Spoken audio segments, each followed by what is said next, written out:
10వ అధ్యాయం చెప్పుకుంటూ ఉన్నాం. సో అందులో భాగంగా 10వ అధ్యాయం భగవద్విభూతి అనేటువంటి 10వ అధ్యాయాన్ని మనం చెప్పుకుంటున్నాం. గత 2 వారాలుగా అనివార్య కారణాల వల్ల ఒక వారం ఏమన్నా రథయాత్రలకి పోయిన వారం, అంతకుముందు వారం వచ్చేసి మన శిక్షా గురువు ఒక దామోదరేశ్లో ఒక శిక్షా గురువు అయినటువంటి పరమేశ్వర్ గౌడ్ ప్రభు వాళ్ళ అబ్బాయి వివాహాన్ని బెంగళూరు వెళ్ళటం వల్ల కూడా సో యథావిధిగా నేను మిమ్మల్ని అందరినీ ఎప్పుడు కోరే కోరిక మరొకసారి కోరుతున్నాను. ఇది ఒక విధంగా మనం శిలా ప్రభుపాలకు ఇవ్వగలిగినటువంటి గురుదక్షిణ. ఒక చిన్న పుస్తకాన్ని పెట్టుకొని ఈ రోజు తేదీ వేసుకొని ఈ రోజు మీరు విన్న వాటిలో ఒక్క ముఖ్యాంశం రాసి పెట్టుకోండి, కనీసం ఒక్కటి. ఈ తరగతి చివరిలో ఆ ఒక్క అంశం అందరితో పంచుకునేటువంటి ప్రయత్నం చేయండి.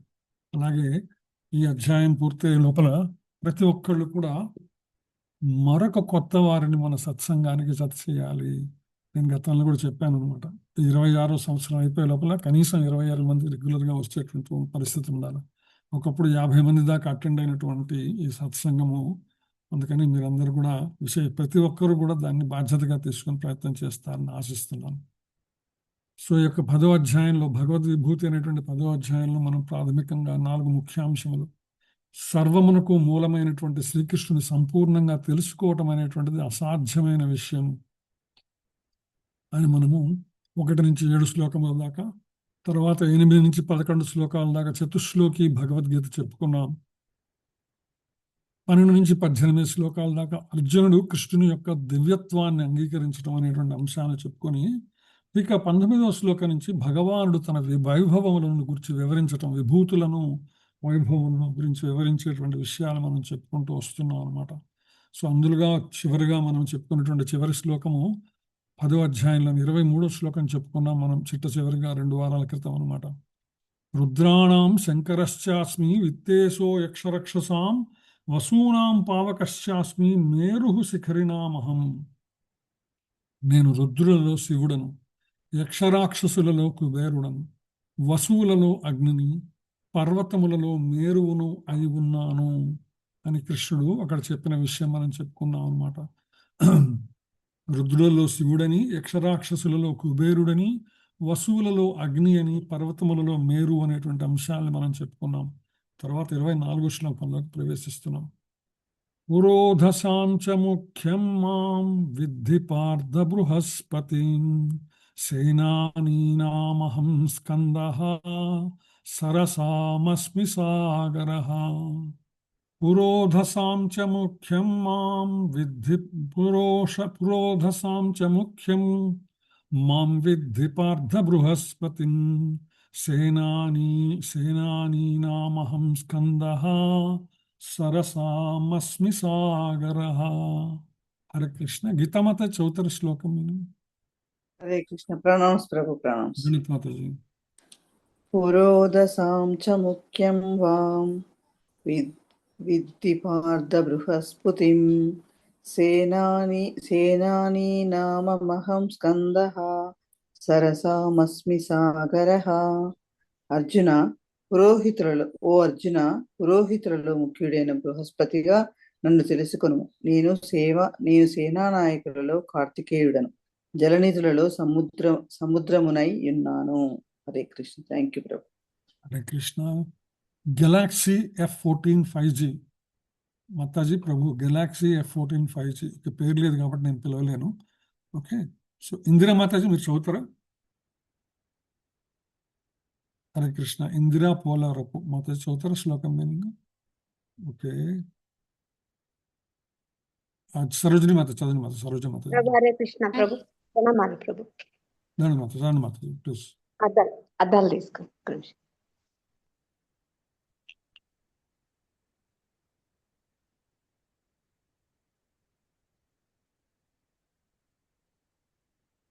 పురోదసాం చ ముఖ్యం మాం విద్ధి పార్థ బృహస్పతిం సేనానీనామహం స్కందః సరసామస్మి సాగరః. ఓ అర్జున, పురోహితులలో ముఖ్యుడైన బృహస్పతిగా నన్ను తెలుసుకొనుము. నేను సేనా నాయకులలో కార్తికేయుడును, జల నిధులలో సముద్రనై ఉన్నాను. హరే కృష్ణ. ప్రణామాలు ప్రభుజీ. హరే కృష్ణ. ఎస్ ప్రభుజీ. హరే కృష్ణ ప్రభుజీ.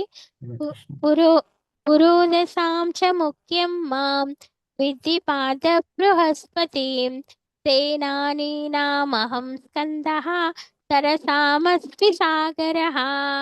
శ్రీల ప్రభుపాద్ కి జై. ఓ అర్జున, పురోహితులలో ముఖ్యుడైన బృహస్పతిగా నన్ను తెలుసుకొనుము. నేను నేను నేను సేనా నాయకులలో కార్తికేయుడను, జలనిధులలో సముద్రమునై ఉన్నాను. థ్యాంక్ యూ ప్రభుజీ. హరే కృష్ణ. థ్యాంక్ యూ మాతాజీ. సో అర్జున, పురోహితులలో, పురోహితుడు అనేటువంటి పదం మనం ఎందుకు వాడతాం అంటే పురము యొక్క హితమును కోరుకునేవారు ఎవరైతే, అంటే ఏదైతే పురం ఉంటుందో ఒక్కొక్క పురమున అంటే ఒక్కొక్క గ్రామమునకు లేదా పట్టణమునకు అట్లా అనమాట, ఒక గృహ సముదాయానికి అన్నిటికీ కలిపి ఒక పురోహితము కోరుకునేటువంటి, అంటే మంచి చెడు చెప్పగలిగినటువంటి వ్యక్తి ఒకరు ఉంటారనమాట. ఏది ఎలా చేయాలి, ఎప్పుడు చేయాలి, ఎందుకు చేయాలి అనేటువంటి విషయములన్నింటినీ చెప్పేటువంటి ఒక గురువు ఉంటాడు. పురోహితుడు అంటే గురువు వాస్తవానికి అనమాట. అంటే భౌతికమైనటువంటి దైనందిక కార్యక్రమములు, పండగలు, ఉత్సవములు ఇటువంటివన్నీ కూడా సంస్కారములు ఇవన్నీ జరిపించడానికి, వాటికి తగినటువంటి మార్గదర్శనం చేయటానికి ప్రతి పురమునకు హితమును కోరేటువంటి ఒక వ్యక్తి ఉంటాడు. ఆయన పురోహితుడు అంటారనమాట. సో పురోహితులలో పురోధసమం అంటే ఏదైతే స్వర్గము యొక్క పురోహితులు ఎవరైతే ఉన్నారో, స్వర్గాధిపతి అయినటువంటి ఇంద్రునికి సలహాదారు ఎవరు, అది బృహస్పతి. ఎందుకని ఈ విషయముల యొక్క పురము యొక్క హితములు కోరేటువంటి వాడు కాబట్టి. అటువంటి వాడిని నేను అని భగవానుడు చెప్తున్నాడు. నేను సేనానాయకులలో కార్తికేయుడను. అంటే సైన్యాధిపతులు ఎవరైతే ఉన్నారో భౌతిక జగత్తులో, ఆ సైన్యాధిపతులందరికంటే ఇవన్నీ కూడా భగవానుడు భౌతిక విశ్వమునకు సంబంధించి మాత్రమే చెప్తున్నారు. ఆధ్యాత్మిక జగత్తు గురించి ప్రస్తావన లేదు ఇక్కడ. ఈ అధ్యాయంలో మనం భగవంతుని యొక్క విభూతులు చూస్తే ఈ భౌతిక జగత్తులో భగవంతుని విభూతులన్నీ కూడా మనకు ప్రత్యక్షమవుతున్నాయి ఇక్కడ చెప్తున్నారు భగవానుడు. కానీ ఆధ్యాత్మిక జగత్తులో భగవానుని యొక్క సేనానాయకుడిని విశ్వక్సేనుడు అని పిలుస్తారనమాట. అంటే సమస్తమైనటువంటి వైష్ణవ గణములకు అధిపతి ఆయన విశ్వక్సేనుడు అనమాట. సో ఇక్కడ సేనానాయకులలో కార్తికేయుడు జలనిధులలో సముద్రమును అయి ఉన్నానని చెప్తున్నాడు అనమాట. ఇందాక చెప్పుకున్నాం, ఇంద్రుని యొక్క పురోహితుడు బృహస్పతి, ఆయన దేవతలకు గురువు కూడా బృహస్పతి అనమాట. ఈ విధంగా అయితే రాక్షసులకు శుక్రాచార్యుడు గురువు, అదేవిధంగా దేవతలకు అందరికీ కూడా బృహస్పతి గురువు అనమాట. అంటే బృహస్పతి అంటే నిఘంటువులు ఏం చెప్తాయంటే బృహత వాచః పతి, అంటే వాక్కులకు అధిపతి. ఏవైతే మాటలు చెప్పబడతాయో వాటన్నిటికీ కూడా అధిపతి అయినటువంటి వాడు ఆయన బృహస్పతి అనమాట. స్వర్గలోక దేవతల్లో స్వర్గాధిపతి ఇంద్రుడు ముఖ్యుడు కాబట్టి బృహస్పతి ఆయనకి పురోహితుడుగా ఉన్నాడు. స్వర్గము యొక్క హితమును కోరి ఉండేటువంటి వాడు బృహస్పతి అనమాట. అందువలన బృహస్పతిని పురోహితులలో ముఖ్యునిగా ఇక్కడ భగవానుడు ప్రస్తావించారు. తర్వాత స్కంద, సేనానీనామహం స్కంద అన్నాడు. స్కంద అంటే నిఘంటు ఏం చెప్తుంటే స్కందతి శోషయతి దైత్యాన్ అని చెప్తుంది. అంటే దైత్యులను బాధ పెట్టేటువంటి వాడు, అంటే దైత్యులను ప్రతిఘటించేటువంటి వాడు. దైత్యులు అంటే దానవులు ఎవరైతే ఉన్నారో వారిని దితి సంతానమైనటువంటి వారిని నిరోధించేటువంటి వాడు కాబట్టి ఆయన స్కందునిగా చెప్పబడతాడు. అదేవిధంగా ఆయన కార్తికేయుడు కూడా అంటాం మనం, సుబ్రహ్మణ్య స్వామి కూడా అంటాం అనమాట. కార్తికేయుడు అనేటువంటి పదం ఎందుకు వచ్చిందంటే కృత్తికానాం అపత్యం తత్పాలితత్వాత్ అని చెప్తుంది నిఘంటు. అంటే కృత్తికలచే పెంచబడినటువంటి వాడు ఆయన. శరవరుడు పార్వతీ పరమేశ్వరులకు జన్మించినప్పటికీ కూడా ఆయన పెంచింది ఎవరంటే కృత్తికలు పెంచారు, అందుకని ఆయన్ని కార్తికేయుడు అంటారనమాట. సో ఇదే విషయాన్ని భగవానుడు భాగవతంలో కూడా చెప్తాడు మనకి. ఉద్ధవగీతలో 11వ స్కందంలో అనమాట. పురోధసాం వశిష్ఠోహం బ్రహ్మిష్టానాం బృహస్పతి స్కందోహం సర్వసైన్యాన్యాం అగ్రణ్యాం భగవానజః. నేను పురోహితులో వశిష్ఠుడిని అని చెప్తాడు అక్కడ. వేదజ్ఞులలో బృహస్పతిని, సేనాపతులలో కార్తికేయుడను, ఉన్నతమైనటువంటి జీవన విధానాలలో అగ్రసురులైనటువంటి వారిలో మహనీయుడైనటువంటి బ్రహ్మను కూడా నేనే అని భగవానుడు తన యొక్క విస్తారములని చెప్తున్నాడు. అలాగే జలనిధులలో సముద్రము చాలా ఘనమైనటువంటిది అనమాట. అంటే సముద్రము ఏదైతే ఈ యొక్క విశ్వమునంతా, ఈ యొక్క భూమండలం అంతా వ్యాపించి ఉన్నదో ఆ సముద్రము అత్యంత ఘనమైనటువంటిది. అది కూడా భగవాను యొక్క శక్తి విస్తారమే అనేటువంటి విషయాన్ని మనకి ఇక్కడ మరొకసారి స్పష్టం చేస్తున్నారు అనమాట. తర్వాత మనం 25వ శ్లోకానికి వెళ్దాం. మహర్షీణాం భృగురహం గిరామస్మేకమక్షరం యజ్ఞానాం జపయజ్ఞోస్మి స్థావరాణాం హిమాలయః మహర్షీణాం భృగురహం గిరామస్మ్యేకమక్షరం యజ్ఞానాం జపయజ్ఞోస్మి స్థావరాణాం హిమాలయః. హరే కృష్ణ. జయశ్రీ మాతాజీ. జయశ్రీ సేవిని మాతాజీ. హరే జయశ్రీ కృష్ణ సేవిని. ప్రభుజీ, దండాత్ హరే ప్రణామం. కృష్ణ. ధన్యవాదాలు మాతాజీ. మహర్షీణాం భృగురహం గిరామస్మ్యేకమక్షరం యజ్ఞానాం జపయజ్ఞోస్మి స్థావరాణాం హిమాలయః. నేను మహర్షులలో భృగువును, ధ్వనులలో దివ్యమైన ఓంకారమును, యజ్ఞములలో జపయజ్ఞమును, స్థావరములైన వారిలో హిమాలయమును అయి ఉన్నాను. Hare Krishna. Thank you. Hare Krishna. Thank you Mataji. Hare Krishna. Hare Krishnaveni Krishna Mataji. Prabhuji. Hare Krishna Mataji. నేను చెప్తున్నాను మాత చెప్పండి మాతాజీ. ప్రభుజీ. మీ పేరు మాతాజీ? సావిత్రి మాత. ఓకే మాతాజీ. నేను రాసుకుంటాను, ఎందుకంటే మీది గెలాక్సీ F14 అని వస్తున్నది. సో నేను సరే. రాసుకుంటాను మీ పేరు. ఓకే. సో చెప్పండి మాతాజీ, పర్లేదు. మహర్షీణాం భృగురహం రామస్త్యేకమక్షరం యజ్ఞానాం జపయజ్ఞోస్మి యజ్ఞ మాతాజీ. యజ్ఞ స్థావరాణాం కాదు మాతాజీ. మాతాజీ యజ్ఞ. ఆ, యజ్ఞానాం జపయజ్ఞోస్మి స్థావరాణాం హిమాలయః.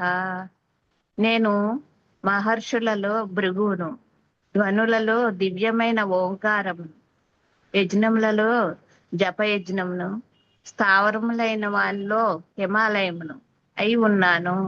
హరే కృష్ణ ప్రభు. హరే కృష్ణ. థ్యాంక్ యూ మాతాజీ. యా, జయశ్రీ మాతాజీ చదువుతాను. ఇందా చదివారా జయశ్రీ మాతాజీ మీరు? నాగమణి మాత చదవండి మాత ప్లీజ్. హరే కృష్ణ. నాగమణి మాతాజీ. యా. గణపతి మాతాజీ. మహర్షీణాం భృగురహం గిరామస్మ్యేకమక్షరం యజ్ఞానాం జపయజ్ఞోస్మి స్థావరాణాం హిమాలయః. నేను మహర్షులలో భృగువును, ధ్వనులలో దివ్యమైన ఓంకారమును, యజ్ఞములలో జపయజ్ఞమును, స్థావరములైన వానిలో హిమాలయమును అయి ఉన్నాను. Hare Krishna. Hare Krishna. Thank you. Thanks మాతాజీ. థ్యాంక్ యూ మాతాజీ. సో మహర్షులలో భృగువును అని చెప్తున్నారు మనకి. అంటే భృగు మహర్షి ఎవరైతే ఉన్నారో విశ్వములో తొలిజీవి అయినటువంటి బ్రహ్మదేవుని పుత్రులలో ఒక శక్తివంతుడైనటువంటి ఋషి అయిన సాక్షాత్తు. అలాగే భృగు మహర్షి పాత్ర గురించి మనం వెంకటేశ్వర మహర్షిలో వింటాము. అలాగే క్షీరసాగర మదనంలో లక్ష్మీదేవి ఉద్భవించిన తర్వాత ఆ సాగరుడు లక్ష్మీదేవిని భృగు మహర్షి ఆశ్రమంలో ఉంచారు. ఆయన దగ్గర పెరిగిందనమాట. అందుకనే ఆయన భృగు కుమార్తెగా చెప్పుకుంటూ ఉంటాం మనం ఎవరిని, లక్ష్మీ అమ్మవారిని అనమాట. సో ఆ విధంగా మహర్షులలో భృగువును నేనే అని కృష్ణ భగవాన్ ఇక్కడ స్పష్టం చేస్తున్నాడు. అలాగే గిరామస్మ్యేకమక్షరం, ధ్వనులలో దివ్యమైనటువంటి ఓంకారాన్ని నేను. యజ్ఞ అన్నారు మాతాజీ. యజ్ఞ అన్నారు మాతాజీ. యజ్ఞ అంటారు. ఇందా మాతాజీ కరెక్ట్ చేసుకున్నాం. ఒకసారి 2-3 సార్లు ట్రై చేయండి మాతాజీ. తర్వాత యజ్ఞ అని, యజ్ఞ అని కాదు, జా అని పలకూడదు, దాన్ని జ్ఞ అని పలుకుతాం అనమాట మన తెలుగులో. సో యజ్ఞములలో జపయజ్ఞమును, స్థావరములైనటువంటి వానిలో హిమాలయమును. జపయజ్ఞము సమస్తమైనటువంటి యజ్ఞములలో కూడా జపయజ్ఞము అత్యుత్తమమైనటువంటివి. ప్రత్యేకించి హరినామ సంకీర్తనం ఏదైతే ఉందో దాని గురించి శిలాప్రభుపాద నుంచి మనం ఎప్పుడు వింటూనే ఉంటాం అనమాట. అలాగే స్థావరములైన వాటిలో హిమాలయమును నేను. కదలకుండా ఉండేటువంటి పర్వతములు ఏవైతే ఉన్నాయో వాటిలో నేను హిమాలయాన్ని అని చెప్పాడు అనమాట. ఓంకారం గురించినటువంటి విషయం మనకి భగవద్గీతలో కూడా 7వ అధ్యాయంలో, 8వ అధ్యాయంలో, 9వ అధ్యాయంలో, 17వ అధ్యాయంలో కూడా ఓంకారం ప్రస్తావన వస్తూనే ఉంటుంది. మనకి తెలుస్తున్న విషయం అనమాట. ఓంకారాన్ని నేనే ఎక్కన భగవానుడు చెప్తాడు. ఇక్కడ కూడా అదే చెప్పాడు భగవానుడు అనమాట. అలాగే జపయజ్ఞం ఏదైతే ఉన్నదో హరే కృష్ణ కృష్ణ కృష్ణ హరే హరే, హరే రామ రామ రామ హరే హరే అనేటువంటి హరినామం ఏదైతే ఉందో, హరినామ జపయజ్ఞము యజ్ఞములలో కల్లా అత్యంత ఉత్తమమైనటువంటిది. ఎందుకంటే యజ్ఞములు ఎప్పుడు చేసినా ఏదో రకమైనటువంటి హింస జరుగుతుందన్నమాట. అంటే అది మొక్కలకు కావచ్చు, ఔషధులకు కావచ్చు, ఏదైనా సరే వాటి ద్వారా కొంత హననం జరుగుతుంది, అంటే నష్టము జరుగుతుంది అనమాట యజ్ఞపర్వంలో. కానీ హరినామ సంకీర్తనం అనేటువంటి యజ్ఞములో ఎప్పుడూ కూడా హింస అనేటువంటి ప్రశ్నే ఉదయించదు. ప్రత్యేకించి హరినామము, భగవానుడు, హరి వేరు వేరు కాదు. కాబట్టి ఎప్పుడైతే నిరంతర హరినామ జపం మనం చేస్తూ ఉంటామో అప్పుడు నిరంతరము భగవానునితో మనము సాన్నిహిత్యాన్ని కలిగి ఉంటాము, ఆయన రక్షణలో ఉంటాం అన్నమాట. అందుకని ప్రత్యేకించి కలియుగములో ఏదైతే ఉందో అత్యంత సులభమైనటువంటిది, పరమ పవిత్రమైనటువంటిది. అన్నమాచార్యులు అంటారు, వెల సులభము ఫలమధికం అంటారు హరినామ సంకీర్తన గురించి ప్రస్తావిస్తూ.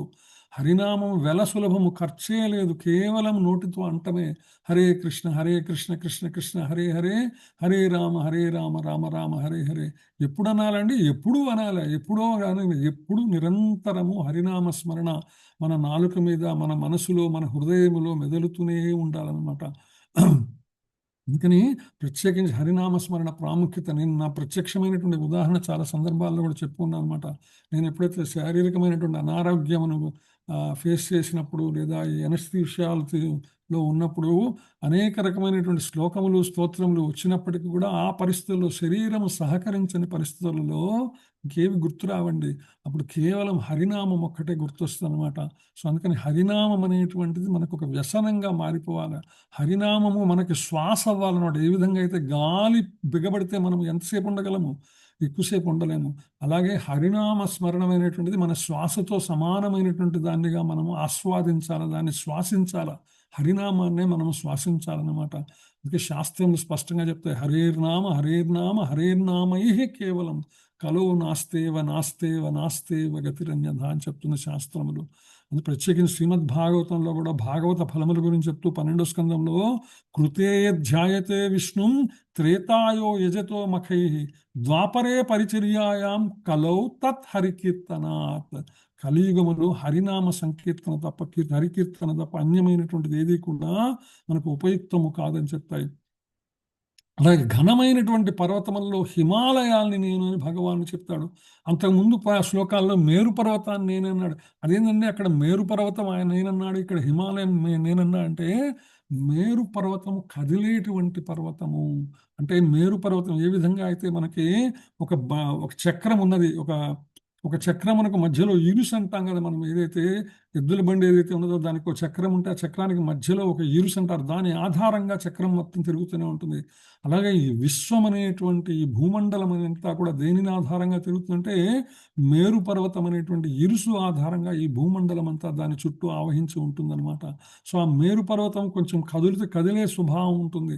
అందుకని అది పర్వతములలో నేను మేరునైనా కూడా అది కదిలేటువంటిది. ఇది అందుకనే ప్రత్యేకంగా ఇక్కడ స్థావరాణం అని చెప్పాడు భగవాన్. కదలనటువంటిది హిమాలయం అన్నమాట అనే విషయాన్ని ఇక్కడ మనకి శిలాప్రపాల వారు కూడా భాష్యంలో మనకి వివరించేటువంటి ప్రయత్నం చేస్తారు. తర్వాత మనము 26వ శ్లోకంలోకి ప్రవేశిద్దాం. అశ్వత్థః సర్వవృక్షాణాం దేవర్షీణాం చ నారదః గంధర్వాణాం చిత్రరథః సిద్ధానాం కపిలో మునిః. అశ్వత్థః సర్వవృక్షాణాం దేవర్షీణాం చ నారదః గంధర్వాణాం చిత్రరథః సిద్ధానాం కపిలో మునిః. హరే కృష్ణ. ఎస్, రియల్మీ ఎవరు మాతాజీ? రియల్మీ అనే పేరు ఉన్నది. హరే కృష్ణ ప్రభుజీ. నేను మాతాజీ మీ పేరు మాతాజీ? నా పేరు నాది మామూలుగా సీతారామయ్య పిలక అని వస్తుంది ప్రభుజీ. అది ఏమైందో తెలియదు, రియల్మీ అని వస్తుంది, అది మార్చాలి. సీతారామయ్య మాతాజీ? సన్యాసమ్మ గారు మాతాజీ. Okay okay. అలా చెప్తా అది రాదు, గూగుల్లో రాదు మాతాజీ. జయలక్ష్మి మాతాజీ. అని మీ పేరు పర్లేదు, నేను నోట్ చేసుకుంటాను. మీ పేరు అడిగారు కదా, ఆ పేరు చెప్తే రాసుకుంటారు. థాంక్స్ మాతాజీ. అంటే నా పేరు కరెక్ట్ గా ఎవరికి తెలియదు, అదే తెలుస్తోంది, అక్కడ అన్ని చోట్ల అదే వస్తోందని అదే చెప్పాను మాతాజీ. పర్లేదు మాతాజీ, చెప్పండి మాతాజీ. చదవండి మాతాజీ. ప్రభుజీ శ్లోకం చెప్తా. అశ్వత్థః సర్వవృక్షాణాం దేవర్షీణాం చ నారదః గంధర్వాణాం చిత్రరథః సిద్ధానాం కపిలో మునిః. తాత్పర్యం: నేను వృక్షములలో రావి చెట్టును, దేవర్షులలో నారదుడను, గంధర్వులలో చిత్రరథుడను, సిద్ధులలో కపిలుడను అయి ఉన్నాను. హరే కృష్ణ ప్రభుజీ. హరే కృష్ణ. థ్యాంక్స్ మాతాజీ. నర్సింగ్ రెడ్డి ప్రభు చదవగలరా మీరు ప్రభు? చదవగలుగుతాను ప్రభుజీ. హరే కృష్ణ. చదవండి మాత, చదవండి ప్రభు, ప్లీజ్ ప్లీజ్. అశ్వత్థః సర్వవృక్షాణాం దేవర్షీణాం చ నారదః గంధర్వాణాం చిత్రరథః సిద్ధానాం కపిలో మునిః. నేను వృక్షములలో రావి చెట్టును, దేవర్షులలో నారదుడను, గంధర్వములలో చిత్రరథుడను, సిద్ధులలో కపిలుడను అయి ఉన్నాను. హరే కృష్ణ ప్రభు హరే గారు. కృష్ణ. థ్యాంక్ యూ ప్రభు. సరిత మాతాజీ చదవండి మీరు. హరే కృష్ణ. హరే కృష్ణ. అశ్వత్థః సర్వవృక్షాణాం దేవర్షీణాం చ నారదః గంధర్వాణాం చిత్రరథః సిద్ధానాం కపిలో మునిః. నేను వృక్షాలలో రావి చెట్టును, దేవర్షులలో నారదుడను, గంధర్వులలో చిత్రరథుడను, సిద్ధులలో కపిలుడను అయి ఉన్నాను. హరే కృష్ణ. థ్యాంక్ యూ మాతాజీ. సో అశ్వత్థ సర్వవృక్షాణం దేవర్షీణాం చ నారద, నేను వృక్షములలో రావి చెట్టుని అని చెప్తున్నాడు భగవానుడు. సో మనకందరికీ కూడా చాలా మందికి తెలుగు వారందరికీ కూడా తెలిసిన విషయం ఏంటంటే రావి చెట్టుని భగవాను విష్ణు రూపముగా మనం పరిగణిస్తూ ఉంటాము, దానిని పూజిస్తాము కూడా రావి చెట్టును అన్నమాట. అదేవిధంగా భారత విశేషమైనటువంటి ఔషధ గుణాలు ఉంటాయి రావి చెట్టుకి. ఎందుకంటే ఆ రావి కొమ్మలు ఏదైతే ఉంటాయో, ఎండినటువంటి రావి కొమ్మలని ప్రత్యేకంగా మనము యజ్ఞములలో వాడదగినటువంటి ఏకైక వనరు ఏదంటే రావి చెట్టు కొమ్మలు మాత్రమే. మనం హోమములు చేసేటప్పుడు వాటిని విశిష్టంగా ఉపయోగిస్తాం అనమాట. అవి యజ్ఞ ద్రవ్యంగా వాడుతూ ఉంటాం అనమాట. మామూలుగా ఏంటంటే అది పెద్ద పెద్ద హోమములు చేసేటప్పుడు మామూలుగా మిగిలిన కర్రలన్నీ వాడతారు, కానీ వాస్తవానికి రావి చెట్టు కొమ్మలను మాత్రమే మనం యజ్ఞములు హోమములు చేసేటప్పుడు ఉపయోగించవలసి ఉంటుంది విశేషంగా. అదే విషయాన్ని ఇక్కడ భగవానుడు స్పష్టం చేస్తున్నారు. గొప్ప భక్తుడైనటువంటి నారదుడు ఎవరైతే ఉన్నారో ఆయన దేవతలు సైతం కూడా పూజిస్తారు. అందుకనే దేవతా ఋషులలో గొప్పవాడైనటువంటి నారదుడిని నేను అని భగవానుడు స్పష్టం చేస్తున్నాడు. అదేవిధంగా గంధర్వ లోకంలో మనోహరంగా గానం చేసే వారితో నిండి ఉంటుంది గంధర్వులందరూ కూడా అన్నమాట. ప్రత్యేకించి కళలకు ప్రతిరూపం గంధర్వులందరూ కూడా కళాకారులుగానే ఉంటారు. అందుకని మనం భౌతిక జగత్తులో ఎవరైనా ఉత్తమమైనటువంటి కళాకారులు కనుక మనం తారసపడితే వాళ్ళని గంధర్వులతో పోలుస్తూ ఉంటారనమాట. సో అట్లా గంధర్వులలో చిత్రరథుడు అనేటువంటి ఆయన ఉన్నారు, ఆయన ఉత్తమమైనటువంటి గాయకుడు అనమాట. అలాగే సిద్ధులలో నేను కపిలుడను అని చెప్తున్నారు భగవానుడు ఇక్కడ. ఎందుకంటే శ్రీకృష్ణుని అవతారం సాక్షాత్తు కపిల భగవానుడు. మనకందరికీ తెలిసిన విషయమే. శ్రీమద్ భాగవతం 3వ స్కందంలో ఆయన కపిల భగవానుని అవతారం గురించి వస్తున్న దేవహూతి కర్దములు ఇద్దరికి కూడా 10వ సంతానంగా మొదటి 9 కుమార్తెల తర్వాత 10వ వాడిగా కపిల భగవానుడు ఆయన జన్మిస్తాడు. ఆ తర్వాత దేవహూతిని ఉద్ధరించడం కోసం ఆయన ఉపదేశం చేస్తాడు. ఇది దేవహూతి కపిల గీత అని మనం గతంలో కూడా చాలా సంవత్సరాల క్రితం చెప్పుకున్నాం. కపిల గీత అనేటువంటి విషయం మనం ప్రతి అప్పట్లో ఫ్రైడేస్లో వచ్చేదన్నమాట, చెప్పుకున్నాం మనం కపిల గీతలో అన్నమాట. సో ఇది భాగవతంలో మన కపిల భగవాన్ యొక్క సాంఖ్యశాస్త్రాన్ని గురించి, ప్రత్యేకంగా సాంఖ్య యోగాన్ని గురించి, ఆధ్యాత్మికమైనటువంటి భౌతికమైనటువంటి 24 అంశములతో కూడినటువంటి సాంఖ్యయోగము గురించి ఆయన వివరించే విషయాన్ని మనం శ్రీమద్ భాగవతంలో వస్తుందన్నమాట. అయితే శిలా ప్రభుపాద ఏం చెప్తున్నాడంటే తర్వాత కాలంలో వేరే ఆయన కపిలుడు అనేటువంటి ఒక ఆయన వచ్చాడు. ఆయన కూడా సాంఖ్యయోగం అనేటువంటి ఒక కొత్త సిద్ధాంతాన్ని ఆయన ప్రతిపాదించాడు. కానీ ఆయన ఏంటంటే నాస్తికవాదాన్ని ప్రచారం చేశాడు దాంట్లో అనమాట. కానీ వాస్తవానికి ఆ కపిలుడికి ఈ కపిలుడికి తేడా ఉన్నది. మనము చెప్పుకునేటువంటి కపిల భగవానుడు సాక్షాత్తు శ్రీమద్ భాగవతంలో ప్రస్తావించబడినటువంటి కపిల భగవానుడు సాంఖ్యయోగము ద్వారా భగవానుని ఏ విధంగా చేరుకోవాలి, ధ్యానించాలి, అర్చించాలి అనే విషయములన్నీ కూడా ఆయన కపిల గీతలో చెప్తాడనమాట. కానీ వారిద్దరి మధ్యలో చాలా తేడా ఉన్నది, రెండిట్లో కన్ఫ్యూజ్ కాకూడదు అనే విషయాన్ని మనకు శిలా ప్రభుపాదుల వారు గుర్తు చేస్తూ ఉన్నారు. తర్వాత 27వ శ్లోకంలోకి వెళ్దాం మనం. ఉచ్చైశ్రవసం అశ్వానాం విద్ధి మాం అమృతోద్భవం ఐరావతం గజేంద్రాణాం నరాణాం చ నరాధిపాం. ఉచ్చైశ్రవసం అశ్వానాం విద్ధి మాం అమృతోద్భవం ఐరావతం గజేంద్రాణాం నరాణాం చ నరాధిపం. హరే కృష్ణ. శ్రీనివాస్ ప్రభు చదువుతారా? హరే కృష్ణ. శ్రీనివాస్ ప్రభు అని ఉన్నది. ఓకే, యశోద మాతాజీ, యశోద వనపర్తి. హరే కృష్ణ ప్రభు, ప్రణామాలు. దండత్ మాతాజీ. ఉచ్చై స్రవసం అశ్వానాం విద్యమామ్రము అమృతోద్భవం ఐరావతం గజేంద్రాణం నరాణం చ నరాధిపం.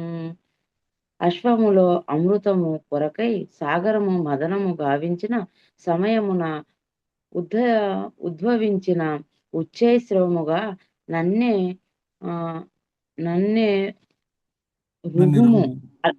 రుగుము అలాగుననే నేను గజ రాజులలోను ఐరావతమును మరియు నరులలో రాజును అయి ఉన్నాను. థ్యాంక్ యూ ప్రభు. హరే కృష్ణ. Thank you Mataji. ఉమా మాతాజీ చదువుతారా? హరే కృష్ణ. ఉమా మాతాజీ. హరే కృష్ణ. హరే కృష్ణ మాతాజీ. ప్రణామాలు. దండత్ మాతాజీ.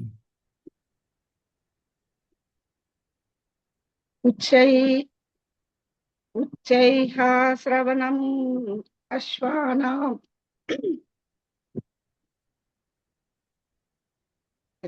కనపడట్లేదు.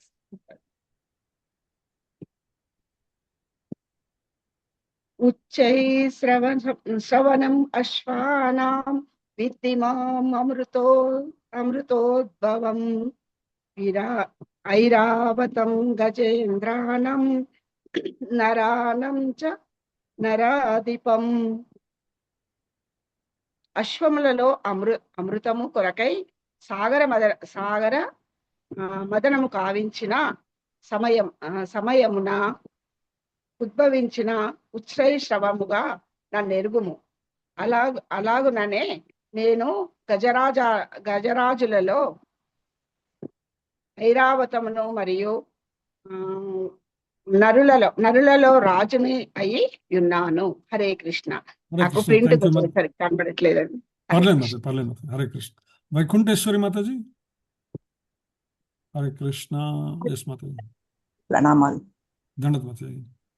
ఉచ్చే స్రవసం అశ్వానా విధిమా అమృతోద్భవం ఐరావతం గజేంద్రానా నారాణ చ నారదీపం. అశ్వములో అమృతము కొరకై సాగరం మదనమును కావించిన సమయమున ఉద్భవించిన ఉచ్ఛ్రైశ్రవముగా నన్నెరుగుము. అలాగనే నేను గజరాజులలో ఐరావతమును మరియు నరులలో రాజును అయి ఉన్నాను. హరే కృష్ణ. హరే కృష్ణ. సో అమృతం కొరకు సాగర మథనం చేసినప్పుడు వచ్చినటువంటి ఉచ్ఛైశ్రవము అంటే అశ్వములలో ఉన్నతమైనటువంటిది అనమాట. అలాగే గజరాజులలో ఐరావతాన్ని నరాణాంచ నరాధిపం నరులలో రాజును అయి ఉన్నానని భగవానుడు స్పష్టం చేస్తున్నాడు. దేవదానవులు ఎప్పుడైతే క్షీరసాగర మదనం చేశారో అందులో అనేక రకమైనటువంటి వస్తువులు, వ్యక్తులు, జంతువులు ఇవన్నీ కూడా వచ్చినాయి అన్నమాట. అందులో ప్రత్యేకంగా అమృతం, హాలాహలం ఉద్భవించాయి. మనకు అందరికీ తెలిసిన విషయమే. హాలాహలం మొట్టమొదటి వస్తే దాన్ని పరమశివుడు స్వీకరించారు. తదుపరి అమృతం ఉద్భవించింది అనమాట. అమృతం నుండి ఉద్భవించిన ఉచ్ఛైశ్రవము అనేటువంటి గుర్రం ఏదైతే ఉన్నదో అది, అలాగే ఐరావతం అనేటువంటి ఏనుగు కూడా ప్రత్యేకమైనటువంటివి, విశిష్టమైనటువంటివి. అందుకని ఇవి శ్రీకృష్ణునికి ప్రాతినిధ్యం వహిస్తున్నాయి. ఐరావత అనేటువంటి పదమునకు అర్థం ఏంటంటే ఇరావాన్ సముద్ర. ఐరావతం అనేటువంటి పదం అర్థం ఏంటంటే సముద్రము నుంచి జన్మించినది అని అర్థం అనమాట. ఏనుగు అది ఏదో మరొక 2 ఏనుగుల ద్వారా వచ్చినటువంటిది కాదు. అది యాక్చువల్గా క్షీరసాగర మదనంలో సముద్రము నుంచి ఉద్భవించింది కాబట్టి దానికి ఐరావతం అనేటువంటి పేరు అనమాట. అదేవిధంగా శ్రీకృష్ణ భగవానుడు విశ్వపోషకుడైతే దైవిక గుణాలతో ఎవరైతే రాజ్యాన్ని పాలించేటువంటి నరాధిపుడైనటువంటి రాజు ఉంటారో వారిని కూడా శ్రీకృష్ణుని ప్రతినిధిగానే పరిగణించబడతారు. రాజు ఎవరైతే దేశాన్ని పాలించేటువంటి రాజు ఎవరైతే ఉంటారో, ఏ రాజు అయితే దైవగుణాలతో పరిపాలిస్తూ ఉంటాడో అటువంటి రాజు భగవానునికి ప్రతినిధిగా చెప్పబడతాడు. అందుకని అంతేగాని ఎవరు పడితే వాళ్ళు పరిపాలించే వాళ్ళందరూ కూడా భగవానుని ప్రతినిధి కాదని శిలా ప్రభుపాద మనకి స్పష్టం చేస్తున్నారు. ఇక్కడ ప్రత్యేకంగా పురాణ కాలంలో ఏంటంటే దైవ గుణాలు ఎవరికైతే ఉంటాయో వారికే రాజుగా అయ్యే అర్హత ఉంటుంది తప్ప అందరికీ ఉండేది కాదనమాట. ఉదాహరణకి మనకు శ్రీరాముడు, ధర్మరాజు, పరీక్షిత్తు, ప్రత్యేకించి వాళ్ళ శయన ఏకాదశి కథలో ఎవరైతే మాంధాత అనేటువంటి రాజు వస్తాడో చాలా కాలం పాటు తన యొక్క రాజ్యములో వర్షములు పడకపోతే ఆయన అరణ్యములలోకి వెళ్తుంటే అంగీర మహర్షిని సమీపిస్తాడు. అంగీర మహర్షి ఆయనకి శయన ఏకాదశి వ్రతాన్ని ఆచరించమని చెప్తాడు, వర్షములు బాగా పడటం కోసం అని అనమాట. ఆ తర్వాత ఆయన తిరిగి వచ్చి మాంధాత అంటే ధార్మికమైనటువంటి రాజు కాబట్టి ఆయన తిరిగి వచ్చి శయన ఏకాదశి వ్రతాన్ని పాటించడము, తదుపరి ఆ రాజ్యములో మళ్ళా వర్షాలు పడటం, ఇవన్నీ కూడా మనము ఈ యొక్క శయన ఏకాదశి కథలో వింటాం. సో అలాగే ధర్మాత్ములైనటువంటి రాజులు ఎవరైతే ఉన్నారో వాళ్ళు ఎప్పుడు కూడా ప్రజల క్షేమాన్నే కోరుకుంటారనమాట. అందుకనే వేదాలు కూడా రాజుని భగవానుని ప్రతినిధిగా చెప్తాయన్నమాట. ఎందుకంటే పూర్వకాలంలో ధర్మాత్ములైనటువంటి రాజుల సంరక్షణలో ప్రజలు ఎంతో ఆనందంగా జీవించేటువంటి వాళ్ళు. అయితే నేటి కాలంలో ధర్మం నశించినటువంటి రాజవంశాలు అంతరించిపోయాయి అని శిలాప్రభుపాద స్పష్టం చేస్తున్నారు అనమాట. తర్వాత హరే కృష్ణ ప్రభు, ఇందాక శ్లోకాలు అమృతం నుంచి వచ్చిన ఉచ్చేశ్వర్యం అనే ఆ పాయింట్ నాకు అమృతం నుంచి రావటం ఏంటి ప్రభు? అమృతంతో పాటుగా వచ్చింది మాతాజీ. అమృతంతో పాటు వచ్చిందా? ఓకే, అమృతం నుంచి వచ్చిందంటే అదేంటి ఇంకా అర్థం కాలేదు. అమృతంతో పాటు ఈ అమృతానికి ముందు వచ్చిన ఇవన్నీ కూడా. Okay okay, understand. Hare Krishna. Thanks for correcting Mataji. Hare Krishna. So తర్వాత 28వ శ్లోకానికి వెళ్దాం మనం. ఆయుధానామహం వజ్రం ధేనూనామస్మి కామధుక్ ప్రజనశ్చాస్మి కందర్పః సర్పాణామస్మి వాసుకిః. ఆయుధానామహం వజ్రం ధేనూనామస్మి కామధుక్ ప్రజనశ్చాస్మి కందర్పః సర్పాణామస్మి వాసుకిః. హరే కృష్ణ. ఎస్. సో ప్రసన్నలక్ష్మి మాతాజీ మీరు చదువుతారా? ఎస్ ప్రభు, చదువుతాను. హరే కృష్ణ. ప్రణామ్. ఆయుధానాం అహం వజ్రం ధేనూనామస్మి కామధుక్ ప్రజనశ్చాస్మి కందర్పః సర్పాణామస్మి వాసుకిః. Translation by Srila Prabhupada. జై శ్రీల ప్రభుపాద. నేను ఆయుధముల్లో వజ్రాయుధమును, గోవుల్లో కామధేనువును, ప్రజోత్పత్తి కారణముల్లో మన్మధుడును మరియు సర్పముల్లో వాసుకుని అయినున్నాను. థ్యాంక్ యూ ప్రభు. హరే కృష్ణ. థ్యాంక్స్ మాతాజీ. సరోజ మాతాజీ చదవండి మాతాజీ. ఆయుధానామహం వజ్రం ధేనూనామస్మి కామధృక్ ప్రజనశ్చాస్మి కందర్పః సర్పాణామస్మి వాసుకిః. ట్రాన్స్లేషన్ బై శ్రీల ప్రభుపాద కి జై. నేను ఆయుధములలో వజ్రాయుధమును, గోవులలో కామధేనువును, ప్రజోత్పత్తి కారణములలో మన్మధుడను మరియు సర్పములలో వాసుకుని అయి ఉన్నాను. థ్యాంక్ యూ ప్రభు. హరే కృష్ణ. సరోజన మాత చదువుతారా? హరే కృష్ణ ప్రభుజీ. దండవత్ ప్రణామం. దండవత్ మాత చదవండి మాత.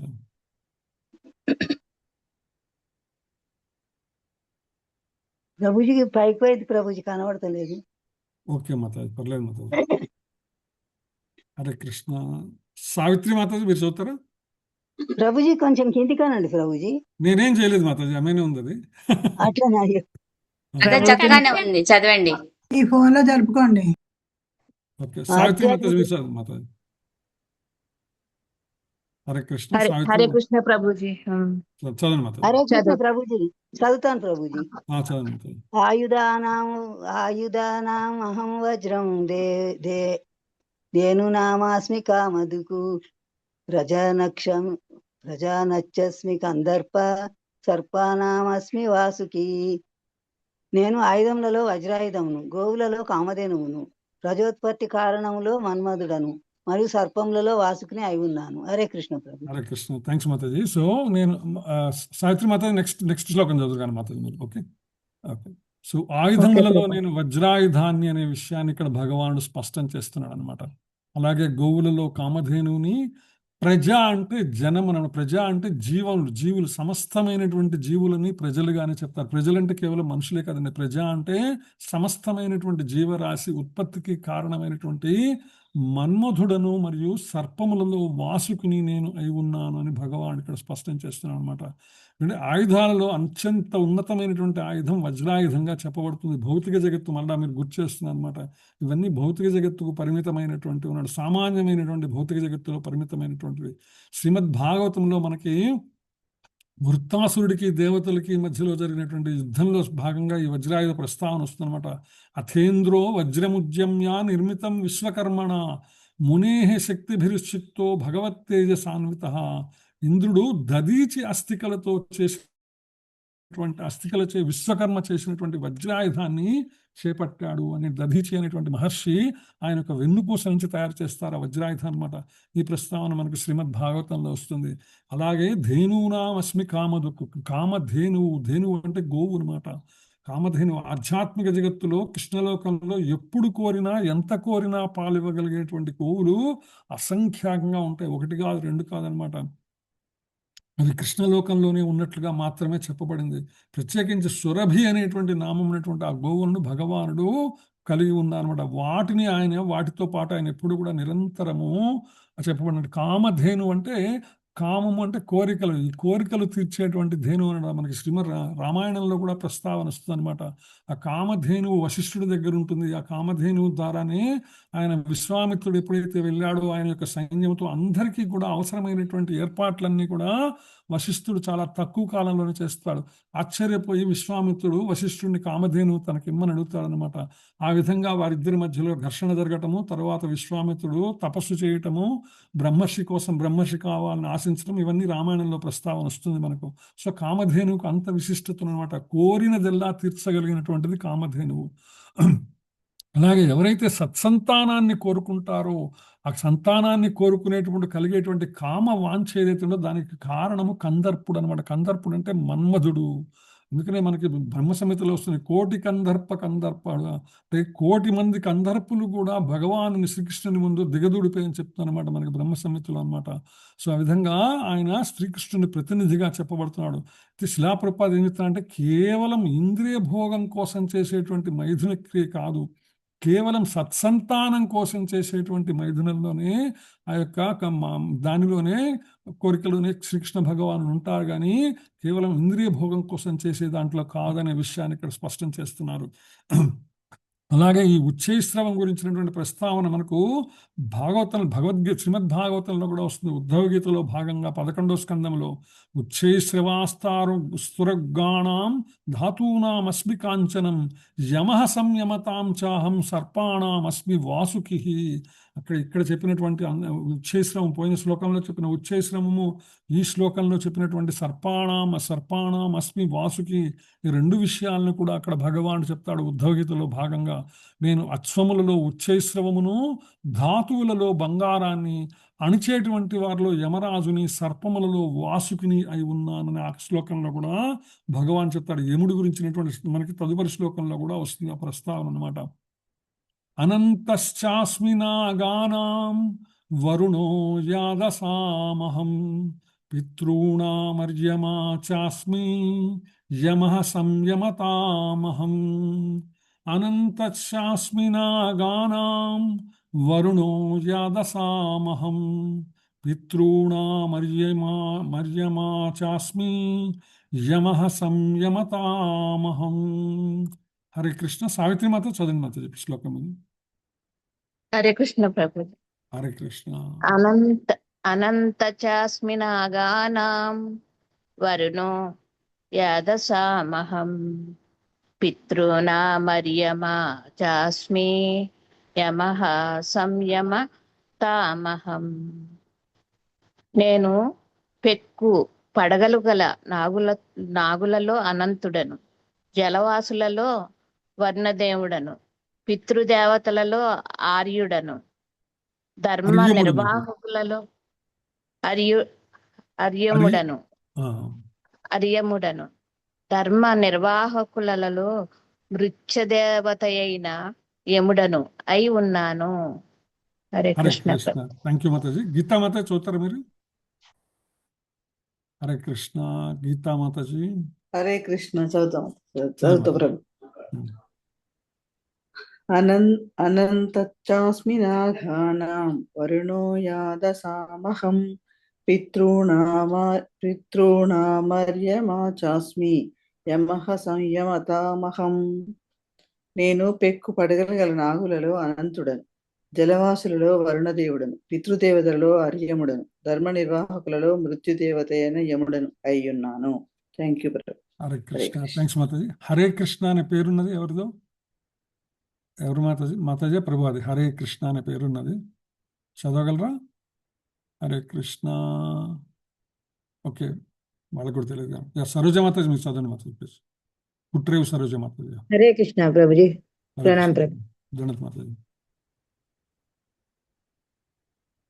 అనంతశ్చాస్మి నాగానాం వరుణో యాదసామహం పితॄణామర్యమా చాస్మి యమః సంయమతామహం. నేను పెక్కు పడగలు గల నాగులలో అనంతుడను, జలవాసులలో వరుణ దేవుడను, పితృదేవతలలో అర్యముడను, ధర్మ నిర్వాహకులలో మృత్యుదేవత అయిన యముడైన అయి ఉన్నాను. థ్యాంక్ యూ ప్రభుజీ. హరే కృష్ణ. హరే కృష్ణ. థ్యాంక్ యూ మాతాజీ. సో నేను పెక్కు పడగలగల నాగులలో అనంతుడను, అనంతుడు, జలవాసులలో వరుణదేవుడను, పితృదేవతలలో అర్యముడును, ధర్మ నిర్వాహకులలో మృత్యుదేవత అయినటువంటి యముడను అయి ఉన్నాను. జలవాసులలో వరుణదేవుడు ఘనుడైనట్లుగా, పెక్కు పడగలున్న వాళ్ళలో నాగులలో అనంతుడు ఘనుడైనట్టుగా వారిరువురు కూడా శ్రీకృష్ణుని యొక్క ప్రతినిధులే అన్నమాట. అర్యముడు ప్రతినిధి కాగల పితృలోకం ఒకటి ఉంది, శ్రీకృష్ణుని ప్రతినిధ్యం వహిస్తున్న అర్యముడు. ఇక్కడ నాగులలో అనంతుడను అనే విషయం చెప్పారు. ఇందాక శ్లోకంలో ఏం చెప్పుకున్నాం మనము? సర్పములలో వాసుకుని. సర్పములు నాగులు రెండు వేరువేరా అండి, ఒకటేనా? ఎందుకని అట్లా చెప్పారు భగవానుడు? రెండింటికి మధ్యలో తేడా ఏమన్నా ఉందా? ఎవరైనా చెప్పగలరా? హరే కృష్ణ. నాగులకి సర్పములకి తేడా ఏమన్నా ఉందా? రెండు ఒకటేనా? కొన్ని దేవతా సర్పాలు ఉంటాయి కదా ప్రభుజీ, ఓకే. కొన్ని సర్పాలు కూడా దానికి. ఇంకెవరైనా నాగులకి సర్పాలకి ఏమైనా తేడా ఉన్నదా?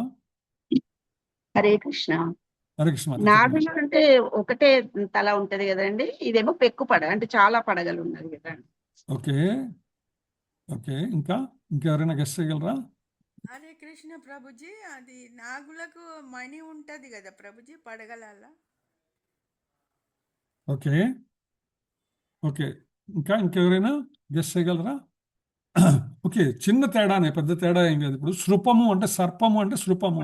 శృపము అంటే పాకేటువంటిది అనమాట, నేల మీద పాక్కుంటూ వెళ్ళేదాన్ని శృపము అంటారు అనమాట. ఏదైతే పాక్కుంటూ వెళ్తుందో దాన్ని శృపము అంటారు. ఆ శృపము నుంచి వచ్చిన పదమే సర్పం అనమాట. సో ఈ నాగులకి సర్పములకు తేడా ఏంటంటే ఇక్కడే ప్రస్తావించబడింది. పెక్కు పడగలగల నాగులు. ఏ సర్పానికైతే పడగ ఉంటుందో దాన్ని నాగు అంటారన్నమాట. అన్ని సర్పాలకి పడగ ఉండదండి, పడగ విప్పలేవు అన్ని సర్పములు కూడా. కేవలం కొన్ని సర్పములు మాత్రమే పడగ విప్పగలవు అనమాట. ఏవైతే పడగ విప్పగలవో వాటిని నాగులు అంటారు, ఏవైతే పడగ విప్పలేవో వాటిని సర్పములు అంటారు. అదే సందర్భంలో నాగులకు ఇంకొక ప్రత్యేకమైనటువంటి గుణమున్నదనమాట. అవి సర్పరూపాన్ని పొందగలవు, మానవ రూపాన్ని స్వీకరించగలవు. నాగులకు ఆ విశేషం ఉన్నదనమాట. సో అంటే నాగలోకం అనేటువంటి ఒక లోకం ఉన్నది భౌతిక జగత్తులో, మీకు అందరికీ తెలిసిన విషయమే. భూమండలానికి చాలా కిందగా ఉంటుంది. సో ఈ నాగలోకంలో నాగులు అక్కడ ఉంటాయన్నమాట. సో ఈ నాగులు ఉండేటువంటి నాగలోకంలో అవి కేవలం సర్పరూపములనే కాదు, సందర్భమును బట్టి మానవ రూపాన్ని కూడా పొందగలవు అని మనకి పురాణాలు చెప్తూ ఉంటాయి. సో అందుకే నాగులకి సర్పాలకి తేడా ఉన్నది. ఇక్కడ నాగులలో నేను అనంతుడునని భగవాను చెప్పాడు. అలాగే పితృదేవతలలో నేను అర్యముడును అని చెప్పాడు అనమాట. అర్యముడికి ఇంకొక విశేషం ఉన్నది. ఎందుకంటే మీకు అందరికీ తెలిసిన విషయమే, మహాభారతంలో యమధర్మరాజు ఎవరిగా పుట్టాడు? ధర్మరాజు విదురుడు ప్రభు. సారీ. ఓకే. సో ధర్మరాజు యాక్చువల్గా యమధర్మరాజు యొక్క అంశం మాత్రమే, కానీ యమధర్మరాజు కాదు. కానీ యమధర్మరాజు శాపవశాత్తు విదురుడుగా జన్మించాడు కదా. జన్మించినప్పుడు అప్పుడు ఆయన శాపవశాత్తు భౌతిక జగత్తులోకి వస్తే ఆయన లోకాన్ని ఎవరు పరిపాలించారు? యమలోకంలో ఎవరున్నా అంటే అర్యముడు ఉన్నాడు. అప్పుడు అర్యముడు ఆ కాలంలో ఏదైతే విదురుడు భౌతిక జగత్తులో ఉన్నంత కాలము యమధర్మరాజు యొక్క స్థానాన్ని అర్యముడు భర్తీ చేశాడనమాట. లీవ్ వేకెన్సీ అనమాట. సో యమము అంటే యమము చేయటం అంటే నిర్ధారణ చేయటం అనమాట. యమము అంటే తెలుగులో అర్థం ఏంటంటే నిర్ధారణ చేయటం అనమాట. ఏం నిర్ధారణ చేస్తాడంటే ధర్మ నిర్ధారణ చేస్తాడు. ఎవరు? ధర్మరాజు. అందుకని ఆయన యమధర్మరాజు అంటాం అనమాట. ధర్మ నిర్ధారణ చేసేటువంటి వాడు కాబట్టి అనమాట. ఈ జీవుడు శరీరం వదిలి వెళ్ళిపోయిన తర్వాత ఆయన యమము చేస్తాడు, నిర్ధారణ చేస్తాడు. వీరి పాప పుణ్య ఫలముల యొక్క లెక్క తేలుస్తాడు. ఆయన తేల్చి ఏం చేస్తాడు? వీడు స్వర్గంలో ఎన్ని నాళ్ళు ఉండాలా, నరకంలో ఎన్నాళ్ళు ఉండాలా, తిరిగి భూలోకంలో మళ్ళీ ఎక్కడికి వెళ్ళాలా, ఎప్పుడు వెళ్ళాలా, ఈ నిర్ణయం మొత్తం ఆయన నిర్ధారణ చేస్తే దాన్ని బ్రహ్మ మళ్ళీ ఇంప్లిమెంట్ చేస్తాడనమాట. సో ఆ విధంగా ధర్మ నిర్వాహకులలో మృత్యుదేవతుడైనటువంటి యముడను నేను అనే విషయాన్ని ఇక్కడ స్పష్టంగా మనకి భగవానుడు చెప్పేటువంటి ప్రయత్నం చేశారు. తర్వాత 30వ శ్లోకంలోకి వెళ్దాం. ప్రహ్లాదశ్చాస్మి దైత్యానాం కాలః కలయతామహం మృగాణాంచ మృగేంద్రోహం వైనతేయశ్చ పక్షిణాం. ప్రహ్లాదశ్చాస్మి దైత్యానాం కాలః కలయతామహం మృగాణాంచ మృగేంద్రోహం వైనతేయశ్చ పక్షిణాం. హరే కృష్ణ. ఇందిరామాత చౌతర శ్లోకం ఇది. హరే కృష్ణ. ఇందిరా పోలరపు మాతాజీ. ఓకే. జయశ్రీ చదవండి. హరే కృష్ణ ప్రభు. చదువుతున్నా ప్రభు. చదవండి మాతాజీ. ప్రహ్లాదశ్చాస్మి దైత్యానాం కాలః కలయతామహం మృగాణాం చ మృగేంద్రోహం వైనతేయశ్చ పక్షిణాం. నేను దైత్యులలో భక్త ప్రహ్లాదుడును, అనుచరులలో భక్త ప్రహ్లాదుడు, అణుచువారిలో కాలమును, మృగములలో సింహమును, పక్షులలో గరుత్మంతుడను అయి ఉన్నాను. హరే కృష్ణ. థ్యాంక్ యూ ప్రభు. హరే థ్యాంక్స్ మాతా. జయశ్రీ మాతాజీ. హరే కృష్ణ ప్రభుజీ. చదువుతాను. హరే కృష్ణ. ధన్యవాదాలు మాతాజీ. ప్రహ్లాదశ్చాస్మి దైత్యానాం కాలః కలయతామహం మృగాణాం చ మృగేంద్రహం వైనతేయశ్చ పక్షిణాం. నేను దైత్యులలో భక్త ప్రహ్లాదుడను, అనుచువారిలో కాలమును, మృగములలో సింహమును, పక్షులలో గరుత్మంతుడను అయి ఉన్నాను. హరే కృష్ణ ప్రభుజీ. Thank you. హరే కృష్ణ. జయశ్రీ సేవిని మాతాజీ చదువుతారు. హరే కృష్ణ ప్రభుజీ. హరే కృష్ణ. ప్రహ్లాదశ్చాస్మి దైత్యానాం కాలః కలయతామహం మృగాణాం చ మృగేంద్రోహం వైనతేయశ్చ పక్షిణాం. నేను దైత్యులలో భక్త ప్రహ్లాదులను, అణుచువారిలో కాలమును, మృగములలో సింహమును, పక్షులలో గరుత్మంతుడును అయి ఉన్నాను. హరే కృష్ణ. Thank you. హరే కృష్ణ. దైత్యులలో ప్రహ్లాదుడు, అణచువారిలో కాలము, మృగములలో సింహము, పక్షులలో గరుత్మంతుడు నేనేని భగవానుడు స్పష్టం చేస్తున్నాడు అనమాట. బ్రహ్మ సృష్టి మొదలుపెట్టిన తర్వాత ప్రజాపతులను సృష్టించాడు. వారిలో కశ్యప ప్రజాపతి ఒకడు అనే విషయం మనకి భాగవతం వింటున్న వాళ్ళందరికీ కూడా పరిచయమైనటువంటి విషయం అనమాట. ఆ కశ్యప ప్రజాపతి వివాహం చేసుకున్నాడు ఎవరిని? దక్ష ప్రజాపతి కుమార్తెలను వివాహం చేసుకున్నారనమాట. ఆ చేసుకున్నటువంటి కుమార్తెలలో ముఖ్యమైనటువంటి వాళ్ళు దితి, అదితి, వినత, కద్రువ మనకు తెలిసినటువంటి విషయమే. వీళ్ళందరూ కూడా దక్ష ప్రజాపతి కుమార్తెలు అనమాట. ఆ దితికి పుట్టిన వాళ్ళందరూ కూడా దైత్యులు అంటే దానవులు వాళ్ళందరూ కూడా పుట్టారు. తర్వాత అదితికి అందరూ కూడా ఆదిత్యులు జన్మిస్తారు. వినతకు పుట్టినవాడు వైనతేయుడు అనమాట. ఎవరు? గరుత్మంతుడు అనమాట. కద్రువ వీళ్ళందరూ కూడా. సో అందుకని అదితి కుమారులైనటువంటి ఆదిత్యులు వాళ్ళు దైవభక్తులైతే దితి కుమారులైనటువంటి దైత్యులు నాస్తికులుగా పిలువబడ్డారనమాట. సో మనం భగవద్గీతలో కూడా భగవాను చెప్తాడు, ఆదిత్యులలో నేను 12 మంది ఆదిత్యులు ఉన్నారనే విషయం నేను ఆదిత్యులలో విష్ణువు అని చెప్తాడు భగవాన్. ఏదైతే కార్తీక మాసానికి సంబంధించినటువంటి అధిపతి ఎవరైతే ఉన్నారో ఈ 12 మంది ఆదిత్యులు కూడా అంటే ఒక్కొక్క 12 నెలలు ఉన్నాయి కదా మనకి, చైత్రము నుంచి పాల్గొనడం దాకా.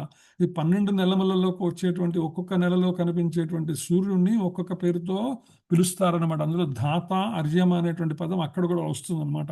సో ఆ విధంగా వాళ్ళలో దైత్యులలో దితి సంతానమైనటువంటి దితికి కుమారులు ఎవరు? హిరణ్యాక్షుడు, హిరణ్యకశిపుడి యొక్క కుమారుడే కదా ప్రహ్లాదుడు. సో ఆ విధంగా దైత్యులు అంటే దితి సంతానమైనటువంటి వారిలో దైత్యుడు నేను ప్రహ్లాదుని అని చెప్తున్నాడు భగవానుడు. రేపు నాస్తిక దైత్య వంశంలో జన్మించినా కూడా ప్రహ్లాదుడు చిన్నప్పటి నుంచే గొప్ప భక్తుడై తన దైవీ స్వభావం ద్వారా శ్రీకృష్ణుని ప్రతినిధిగా గుర్తింపు పొందాడు. మనకందరికీ ప్రహ్లాద చరిత్ర సుపరిచితమైనటువంటి విషయమే. అదేవిధంగా అణచువారిలో నేను కాలాన్ని అని భగవాను చెప్తున్నాడు. అంటే భౌతిక విశ్వములో ఏదైనా కాలం సమాధానం చెప్తుందండి. కాలము గడిచిపోతున్న కొద్దీ సమస్యలన్నీ కూడా కాలక్రమేణా కనుమరుగైపోతూ ఉంటాయన్నమాట. అందుకని దేన్నైనా అణచివేసేటువంటి స్పష్టమైనటువంటి శక్తి కాలానికి ఉన్నది. అది భగవానుని ప్రాతినిధ్యం వహిస్తుంది. భగవానుడే భగవద్గీత 11వ అధ్యాయం 32లో శ్లోకంలో చెప్తారనమాట. కాలోస్మి లోక క్షయప్రవృద్ధో లోకాన్ సమాహర్తుమిహ ప్రవృత్త అంటాడు. నేను ఘనమైనటువంటి లోక వినాశకర కాలమును అని స్పష్టం చేస్తాడు భగవానుడు అక్కడ కూడా 11వ అధ్యాయంలో, రాబోయేటువంటి అధ్యాయంలో. ఆ విధంగా కాలాన్ని నేను అని భగవానుడు చెప్తున్నాడు. అలాగే ఇందాక చెప్పుకున్నాం కపిల భగవానుడు 24 తత్వములతో కూడినటువంటి భౌతిక జగత్తు సంబంధించినటువంటి 24 తత్వాలని ప్రస్తావించారు. ఆ 24 తత్వాలని ప్రస్తావిస్తూ దీనికి తోడు మరొకటి ఉన్నది, అదే కాలము అని చెప్తారనమాట. అంటే అన్ని తత్వములు కూడా కాలములో సమసిపోతాయి. అందుకని కాలము యొక్క ప్రాధాన్యత భగవానుడు, కాలమే భగవానుడు అనే విషయం మనకు అర్థమవుతుంది. తర్వాత మృగాలలో అత్యంత భయంకర మృగరాజు అంటుంటాం అన్నమాట ఎవరిని? సింహాన్ని. సో మృగములకు రాజు అయినటువంటి సింహమును భగవానుడే. అందుకనే ఆయన నృసింహావతారాన్ని స్వీకరించి మనకందరినీ కూడా ఆనందాన్ని కలిగించాడు నృసింహ భగవానుడు. అదేవిధంగా వైనతేయుడు అంటే వినత కుమారుడు అనమాట. ఎవరు? గరుత్మంతుడు. లక్షలాది పక్షిజాతులు ఉన్నప్పటికీ కూడా విష్ణువాహనమైనటువంటి గరుడుడే అత్యంత ఘనుడైనటువంటి వాడు. భగవానునికి నేరుగా సేవ చేసేటువంటి అదృష్టము కలిగినటువంటి మహాత్ముడు ఆయన అనేటువంటి విషయం మనము గుర్తుంచుకోవాలన్నమాట. తర్వాత 31వ శ్లోకంలోకి వెళ్తున్నాం. పవనః పవతాస్మి రామః శస్త్రభృతామహం జుషాణాం మకరశ్చాస్మి శ్రోతసామస్మి జాహ్నవీ. పవనః పవతాస్మి రామః శస్త్రభృతామహం జుషాణాం మకరశ్చాస్మి శ్రోతసామస్మి జాహ్నవీ. హరే కృష్ణ. కృష్ణవేణి మాతాజీ, కృష్ణవేణి మాతాజీ చదువుతారా? కృష్ణవేణి దేవిదాస్ మాతాజీ. హరే కృష్ణ ప్రభుజీ. చదువుతా. హరే కృష్ణ. చదివిన మాతాజీ. హరే కృష్ణ. చదువుతా ప్రభుజీ. చదివిన మాతాజీ. పవనః పవతాస్మి రామః శాస్త్రభృతామహం జుషాణాం మకరశ్చాస్మి శ్రోతసామాస్మి జాహ్నవీ. నేను పవిత్ర మనోర్చువానిలో వాయువును, శస్త్రధారులలో శ్రీరాముడను, జల జంతువులలో మకరమును, నదులలో గంగా నదిని అయి ఉన్నాను. హరే కృష్ణ. హరే కృష్ణ. థ్యాంక్ యూ మాతాజీ. నాగచంద్రిక మాతాజీ మీరు చదువుతారు? హరే కృష్ణ. దండవత్ ప్రణాం ప్రభుజీ. పవతాస్మి రామః శస్త్రభృతామహం జషాణాం మకరశ్చాస్మి శ్రోతసామస్మి జాహ్నవీ. నేను పవిత్రమనర్చువానిలో వాయువును, శస్త్రధారులలో శ్రీరాముడను, జలజంతువులలో మకరమును, నదులలో గంగా నదిని అయి ఉన్నాను.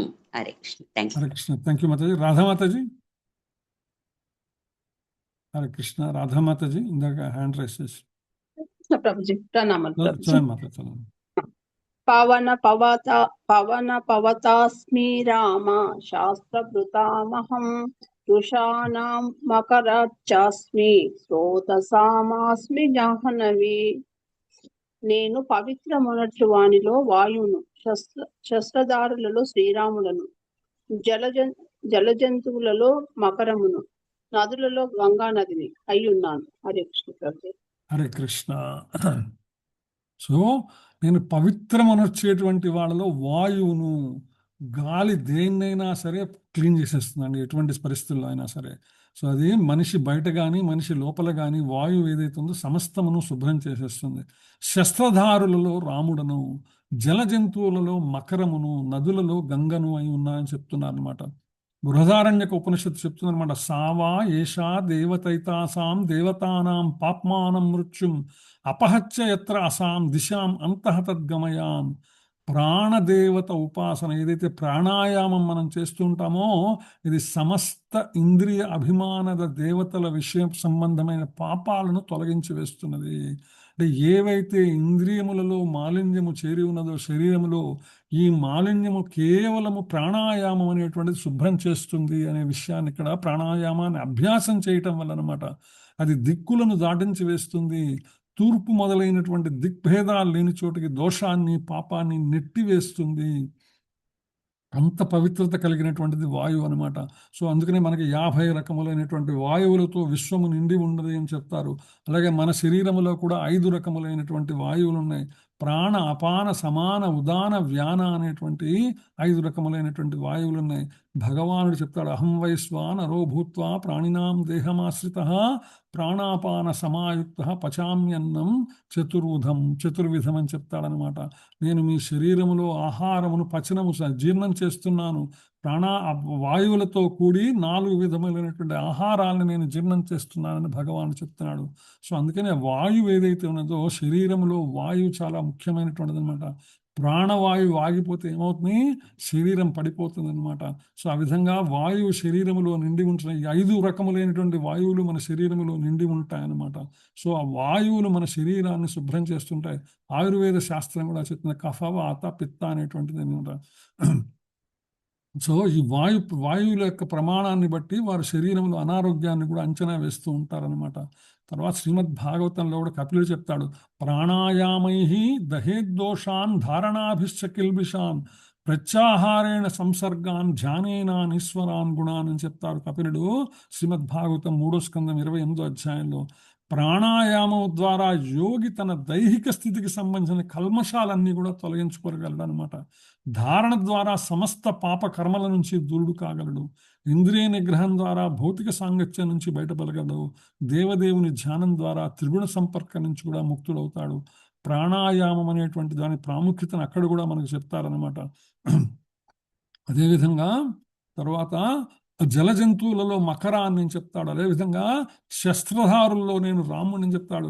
కేవలం ఒక దర్భను ఆయన మంత్రించి, అస్త్రము అంటే మంత్రముతో సంబంధం లేకుండా వాడేటువంటిది అనమాట. శస్త్రము అంటే మంత్రముతో కూడినటువంటిది శస్త్రం అంటారు. అస్త్రమునకు శస్త్రమునకు ఉండేటువంటి తేడా అదనమాట. సో ఆ శస్త్రం ఏదైతే ఉన్నదో శస్త్రధారులో ఆయన ఏం చేశాడు? కేవలము ఒక దర్భను ఉపయోగించి దాన్ని బ్రహ్మాస్త్రంగా మార్చాడు భగవానుడు శ్రీరాముడు అనమాట.